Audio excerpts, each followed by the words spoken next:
Hello and welcome to This Week at the Movies. I'm Matt, And I'm Eric. and we have a spy thriller or two to discuss today.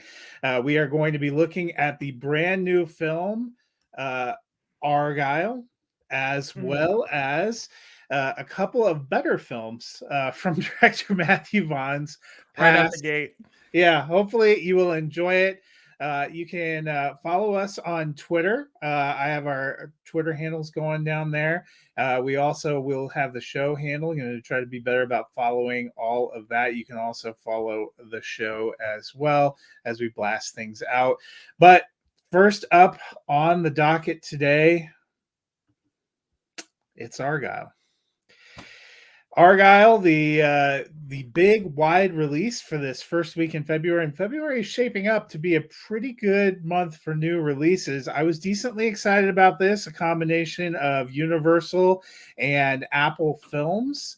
Would this be more Killers of the Flower Moon or more Napoleon from Apple Films that went in? And sadly, it's more Napoleon. This one coming from Matthew Vaughn, who has done some cool films like Kick-Ass, The Kingsman, Stardust, X-Men First Class, Layer Cake, a really cool gangster drama with Daniel Craig before he was ever James Bond.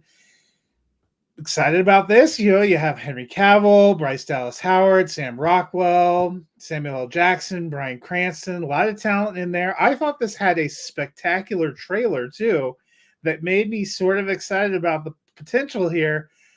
I would have been better off just rewatching the trailer than watching this film. I'll give some more detailed thoughts after Eric gets to share his, but I'm just going to go ahead and say this was a one thumb down for me. There were some nice moments, but the bad outweighed the good for me on this one. Eric, how did it hit you? So we've been talking about how I've been enjoying like every movie, like The Curse of Night Swim's come upon you. Things. Now, here's the thing. Contextually, Matthew Vaughn is one of the more talented directors that's out there, especially in a landscape of comic book films. And you said yourself, Daniel Craig, pre-James Bond. A lot of people comment Layer Cake may have gotten him the role of James Bond. You're talking about a guy who has the DNA of 60s espionage and the source of, you think of Magneto in X-Men First Class, which we'll get to.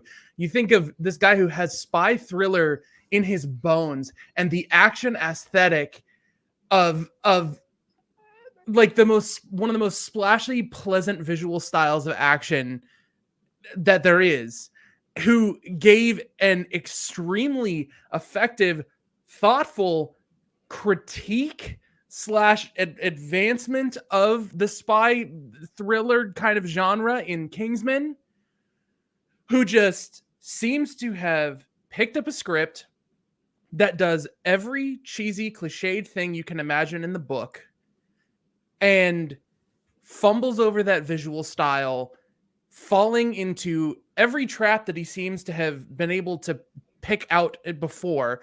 I do not know what happened with this. This is a hard thumbs down for me. And I feel bad because I don't make movies and he's incredibly talented. And I like so much of it.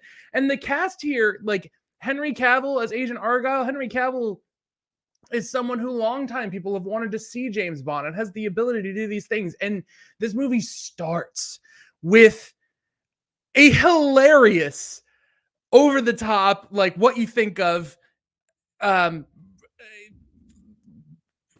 satirical over the top action scene where he's driving a car over the top of rooftops, right?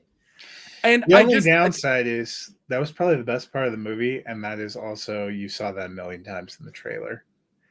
And it's so over the top. It feels like it's parodying what spy thriller novels are like. Well, the joke's on you. According to the movie's logic, that really happened in the universe. Oh yeah, that's true. I have to let some of that go because, well, first of all, I'm going to say this movie clocks in like 2 hours and 27 minutes, something like that. Mhm. It's at least 30 minutes too long. I think you could have cut, 30, 40 minutes out and had a tighter um, production. There are entire action sequences that served the same purpose that There you are could have too just many endings lumped too. There the are like dialogue. several Absolutely. times where I think it's ending and it was in service. I don't know if you saw the And one of the the post credits scene where Oh it's yeah, I obvious did. that they're Or who trying it's to make tied to a Kingsman. franchise or something, and I'm like, No. Whoa. And like, what is this supposed to be, the real Argylle? Like, I loved the stinger at the end where you see Henry Cavill's dual role that I don't want to spoil for people who are going to see the thing, but the second stinger of there's a real Argylle or whatever, like I don't. This movie actually has a Deus Ex Machina. Like, actually, a person writing today thought, yeah, I'll have a savior come out of nowhere. Like, because I teased it. I set it up a little earlier. It's a character that you spend maybe 5 seconds of screen time with, wasting the talent of an actress that is Academy Award nominated. she won. She won. And She won for West so, Side Story. yeah, so I'll let you piece Which together who that honestly, is. this is the second 2024 film we've seen Ariana DeBois in where I don't think they knew how to use her. Oh my gosh. Like Guys, like if you want some good oh, Ariana DeBois, just go watch Wish. She's the main I character in Wish. I rewatched it recently with my wife when it came out on VOD. Just check that one out instead. I will give Sam Rockwell and Bryce Dallas Howard and Catherine O'Hara credit. I thought they played the roles that were on paper as well as they could. I love Sam Rockwell, and I like the sort of his attitude, his irreverence for the whole romance of the spy thriller, but then he's so sincere in the romance aspects of his life. Like, I really think that was sold really well. I liked some of the cheeky cheesy stuff. I was okay with some, like Bryce Dallas Howard kicking off high heels intentionally on camera after all of the flack that she got for Jurassic World and all of that. Great. But I don't know how you realistically put the line, I've bypassed the mainframe, in a serious character's mouth who's trying to actually accomplish something in a movie and not scratch that out. The only thing I can think too is maybe they were not intending for it to be taken seriously because I mean that would be literally the only explanation for there is a There was a key hint. action sequence with Yes. the use of colors and everything Yes. else that is But beyond through the cameras, preposterous. one shot, and I thought this was more of I chalked this up to an editing mistake. When she is holding him up, it cuts to the view of the security camera and they're standing like aiming over each other's shoulders. He's not on her shoulders. Yeah. And I was like, for 2 seconds, I was like, are we watching her romanticized ideal of action that is not actually happening that way? Because that would be a If breath of that's the fresh air. case though, they didn't make a clear enough distinction. No. And they were going There were out of too their way the many. whole movie to show you when her perspective crossed, like Yeah. eye blinking constantly from Well, Argylle and back that to. should have been past the point when she was able to get rid of that because you had Yeah. a very clear farewell to that plot device and sayonara, I will not miss it. Coming down in that there were too many flips and twists upon twists. I felt like there were a few too many uh endings. Also, not incredibly surprised about the return of the character that you mentioned because that was one thing that they honestly gave away in the trailer. Oh, they did. They did Oh, I missed indeed that trailer. with Well, the entire last sequence. So I knew at some point we were going to see that. Um, what there were just a lot of there were too many probably of the repetitive action sequences for me, because almost all of the action sequences where they're fighting the amorphous dudes um, were all fairly similar. The Um, oil. You mentioned oh it my before god! yourself. The oil. This idea that she's like, wait a minute, are my memories of being an ice skater real? We've never talked about that. We have spent zero time with this person expressing any interest in coordination, in ice skating, in anything. When she's being, well, I'm not going to try and spoil the whole thing, but like when she's being brainwashed, they use an ice skating trophy. And I thought that that was them trying to implant something fake, but apparently it's selectively choosing real memories of hers. And so she just puts two knives on the ground and stands on them. And it's supposed to be this like empowering moment of like, I'm merging my identities of who I am to be the best of both worlds. And it looks incredible, but it is useless. It means nothing.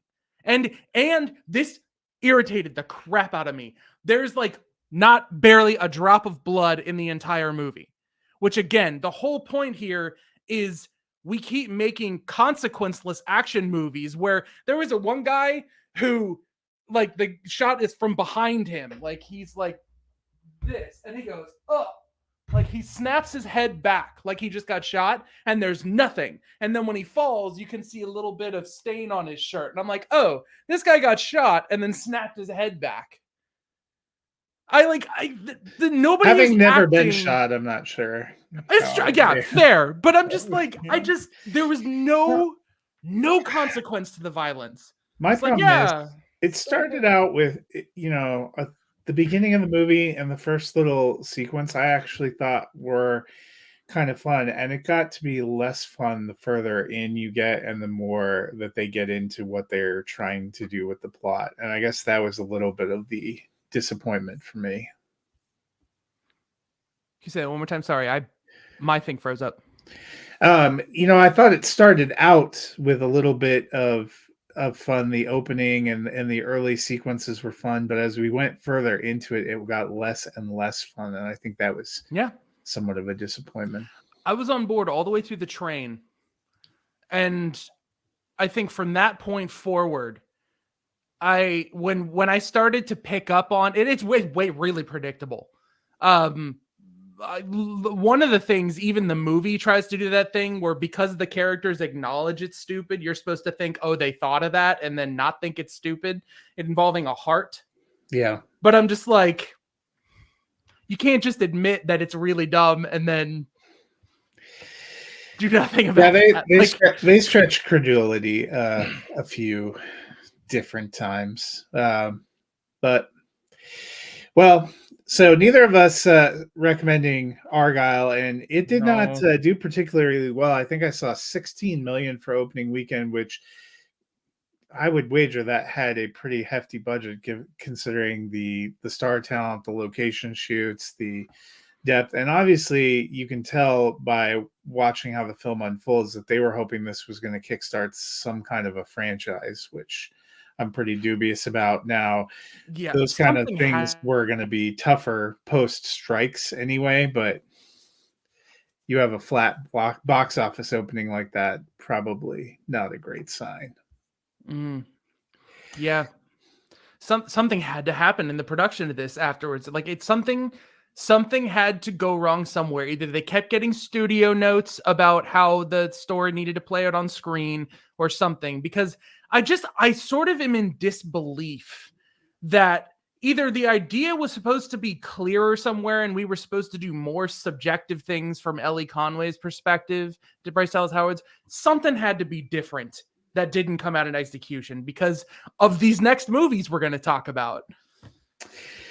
Yep. So we wanted to wrap up looking at a couple of different films that Matthew Vaughn has done. And the first one, we're going to go a little bit further back and look at Stardust. This one was released in 2007. It's based on the Neil Gaiman novel.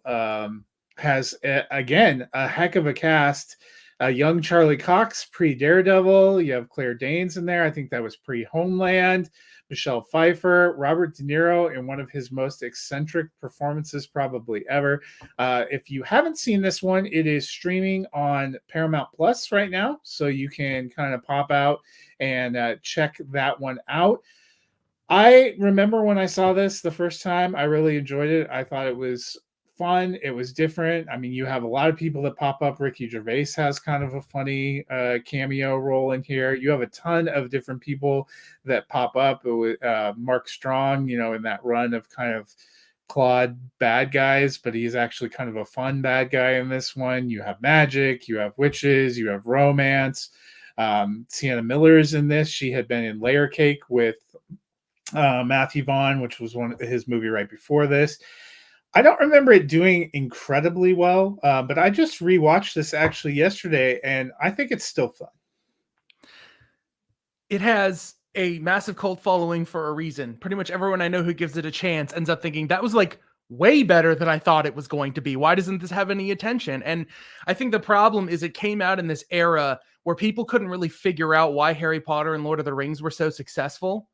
So they gave Matthew Vaughn on his second time ever directing, take an entire massive story like book and turn it into one movie for us. Do what they were going to do with Harry Potter and turn like the first 4 books into one movie.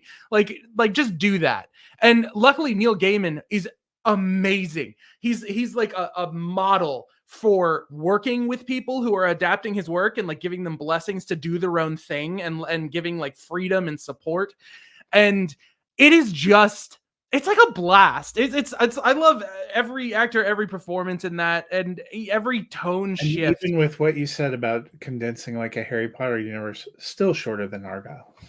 Yeah, like and it's still like, even though it spans like so much content and time, it's effective and it's smooth paced. It does so many different types of fantasy that like you might get put off because you're like, oh, this is supposed to be like wizards and high fantasy and that kind of thing, and it's like it is, but I guarantee you're going to be entertained by some part of it. Stardust is fantastic. Well, in between Stardust and the next movie we're going to talk about, he did Matthew Vaughn directed the first Kick-Ass. It is actually not streaming anywhere right now, which is kind of interesting. I know, bummer for Eric. That's why you buy physical media, I guess. Yep. But that Kick-Ass is like a key thing. He was working this Scott Pilgrim and a couple of other projects have this thing where Kick-Ass was not done being put out as a comic series when they started writing this. So the endings of the story and the comics in this are different because they wrote ahead of what was happening in the graphic novels. And there's a key thing about the aesthetic here in this movie where Matthew Vaughn's style, I think, shows up for the first time because of an artistic choice by Mark, I don't remember specifically, that those comics have no black in them. Even the darkest part of it is some like off brown color. They intentionally, there is no piece of it that isn't like a line when you're outlining things that's in black, but like there was a particular aesthetic choice that they had to translate color wise, thinking about it as a comic that is trying to be designed to not have black, which is impossible on film. Yeah, you're right. You have shadow. Mark Millar and John Romita Jr. Yes, that team, who are incredible, even though some of their stuff is not like I can't stomach it. I'm not a fan of everything.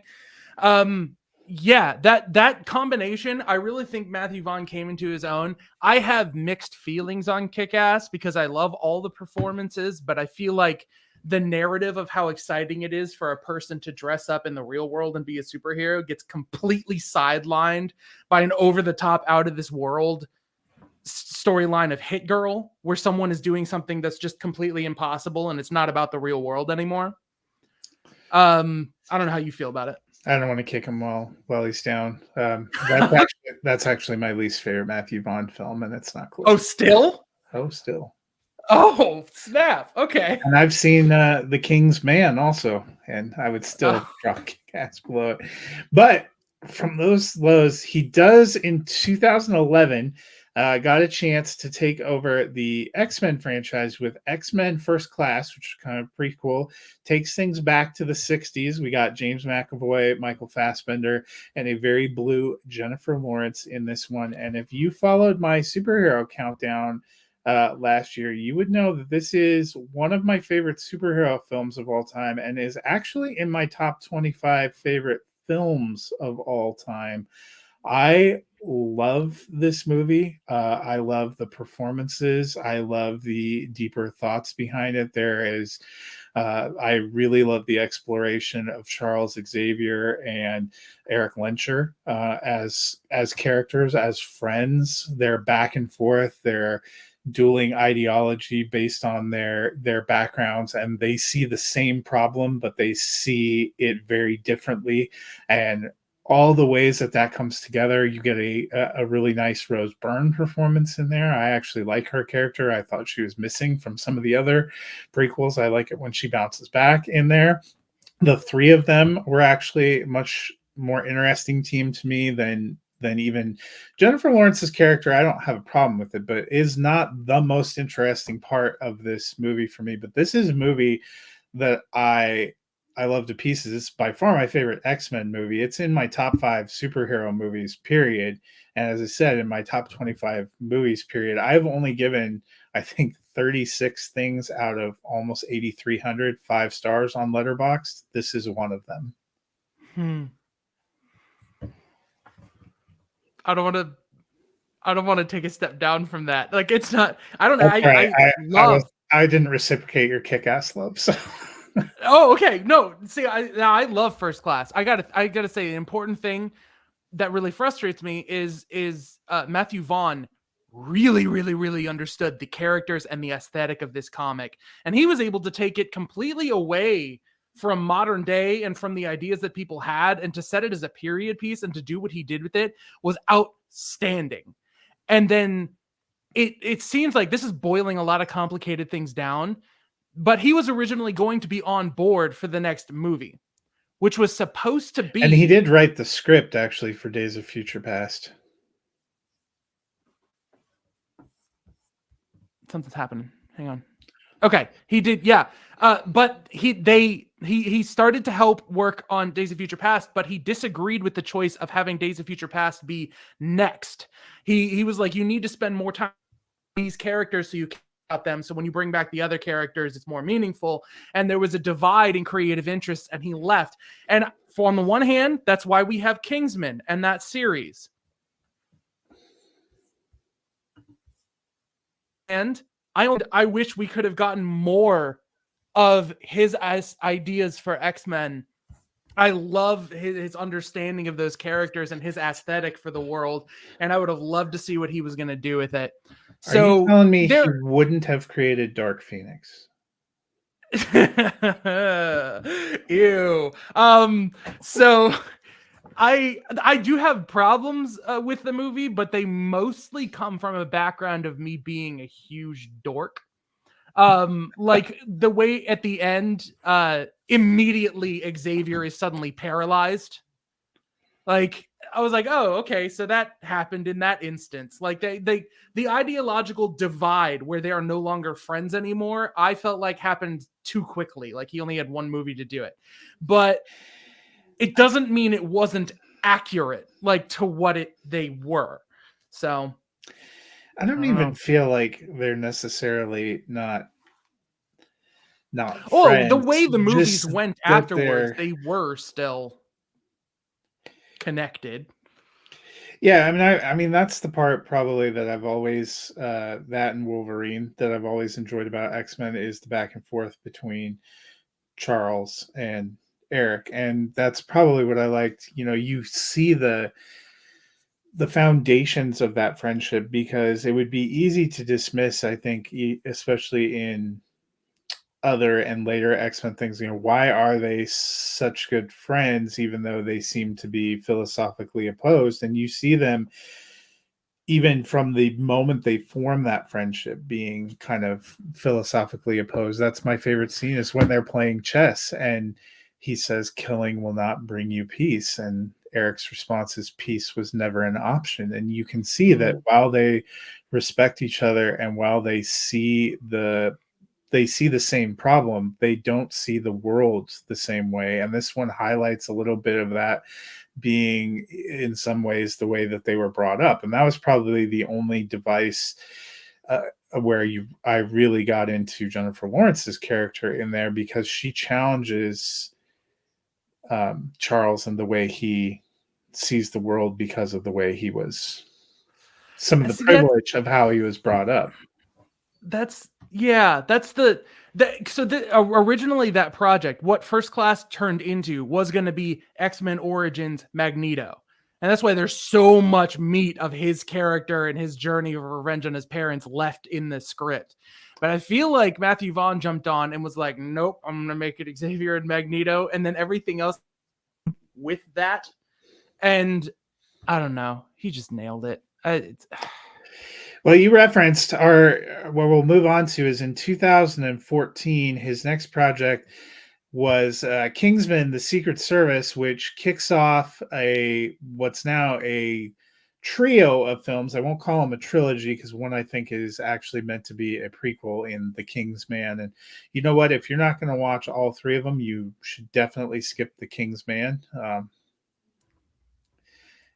But if it's between that and Kick-Ass, I'm still taking The Kingsman. All three, I forgot to mention, X-Men First Class, you can check out, is streaming on Hulu. All these are available to purchase on Vudu as well.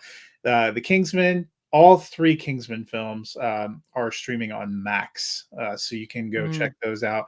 That first trailer for The Kingsman, I wasn't sure what to make of it. I was not familiar with the source material that I think you're referencing. Oh, me either. I still haven't read the comics for them. But I really enjoyed Taron Egerton, Colin Firth, the cast here. The first one really gets me into it. I thought the second one was okay, more of an action film. I enjoyed it for what it is. But that first Kingsman film, kind of the origins, building up the world. Mark Strong, who he had seen in Stardust, he does like to bring some of these same actors back time and again, and that's not a bad thing. I really enjoyed Kingsman: The Secret Service. I know you have talked about that a little bit, subverting some of the expectations of the genre and doing some fun things. What did you enjoy about the movie? Everything. It is like with a precision that is absent from Argylle, pointing out when things need to be over the top, when they are over the top in a good way that's like just enough, and when things should be toned down and taken more seriously. And then he had his aesthetic for action sequences down. And that sequence in the church, I think, is iconic for a reason. And it is so weird to see something that's so familiar and have it feel that fresh and unexpected and not being 100% sure where things are going with it. I love Samuel L. Jackson getting to be more character actory. I love that performance from him. I just like, they take all of the tropes and things you expect. Like Sophia Boutella is the henchman with a weird thing, like Odd Job or like any other James Bond sidekick villain. And they take what works about those elements, pick out what doesn't work, and make it extreme. Like some people get really upset about the stinger at the end with the saving the princess.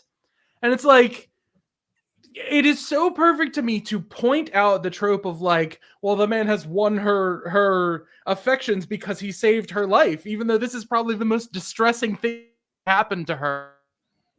So they could have been very deadpan about it and had the princess just be like, no, why would I want to kiss you? I just almost died. And instead crank it the opposite direction to point out how ridiculous it is. I just think it had just enough satire that, again, talk about death being a consequence, just pulling it to be R-rated, and then very early having like everyone is in training, but somebody died training to become what they become. Like it's everything, to the point that it makes me very, very confused and upset even more the more I think about it, how someone can take something like Argylle and make this out of it. Something had to happen. I'm just going to keep repeating that. Well, maybe yeah, it popped differently on the page, or they had different expectations. It'll be interesting. Matthew Vaughn has 3 projects that are listed as being in production right now. 2 of them are additional Kingsman films. I can't tell if they are sequels or just prequels give or him. spin-offs, but we'll see a return to that world. I doubt we're going to see a lot more Argylle, but he has a great catalog of films. He is a rare director. I was just looking, I have seen every single one of the feature films that he has directed there. I think we've now mentioned them all, the 3 Kingsman world films: Argylle, X-Men First Class, Kick-Ass, Stardust, and Layer Cake are his films. And I don't think there's a dreadful film in the group. There's ones there's a couple I not even enjoy. Argylle. Yeah. But like, it's funny because if you watch them, you can actually see his career play out. There was that awesome interview that he did with Chris Stuckman for his podcast or whatever that I posted on Twitter. But more than that, like Layer Cake was a product of, he used to work with Guy Ritchie a lot. And Layer Cake often gets confused for being a Guy Ritchie movie. And there's like a thing there. And then with Stardust, it's like a studio told him what to do. And it is the most different thing out of everything he did. And he kind of like got through by the skin of his teeth. And then he got to have way more creative control, and all of a sudden he has his own style with Kick-Ass. He brings that own style and flavor into something that was pre-written with X-Men, and then by the time he gets to Kingsman, he's like fully 100% himself and has total control. And I'm still so excited for the next thing that he does. He has like a good sense for what works about visual storytelling and appreciating like comic art and for as a medium of visual storytelling. I feel like he sees potential in that and translates it well. So anytime I see that his name is going to be on something, I'm going to be in line for it. But oh my gosh, I am going to be watching carefully who's writing his movies, because whoa. Yeah, and I don't think he doesn't have a screenplay credit for Argylle. Maybe that's part of the problem, because he does have a screenplay credit for Stardust, for Kick-Ass, for X-Men First Class, for all the Kingsman films. So whether he was the original writer or an adaptive writer, and a couple of those he did with with Jane Goldman, who helped write Stardust, helped write on X-Men First Class and some of the other ones. So maybe that's and maybe that is an area where it could have gotten tightened up with Argylle. I don't know. I had high hopes. Doesn't quite pan out. I doubt we're going to see a franchise. But let me ask you this. If they do go forward and make another entry in this franchise, any optimism for it? Not even a little bit.